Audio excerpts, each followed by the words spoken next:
Usulan pemberian insentif sebesar Rp100.000 bagi guru penanggung jawab program makan bergizi gratis di sekolah mendapatkan tanggapan positif dari pengamat pendidikan Sumatera Selatan Suherman.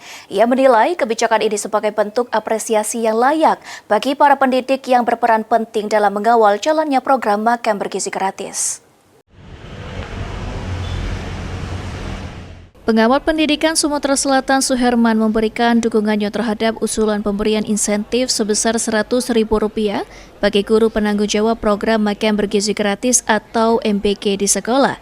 Menurut Suherman, insentif ini merupakan bentuk penghargaan atas tanggung jawab tambahan yang diemban para guru dalam memastikan program makan bergizi gratis berjalan lancar dan tepat sasaran.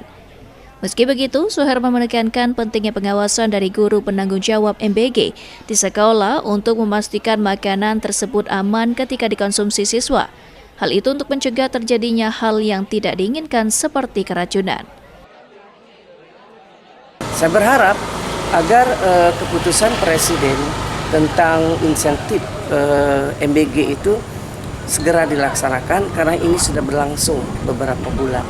Artinya sudah beberapa bulan ini guru yang mengurus itu tidak mendapat insentif. Nah, pertama saya berharap juga kepada pihak sekolah yang insentif daripada guru itu bisa kita tambah dari pihak sekolah tapi sesuai kemampuan dari keuangan sekolah itu, saya harapkan itu.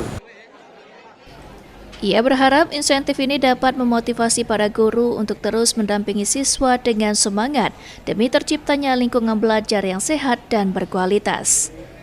Ilham Wahyudi, PAL TV.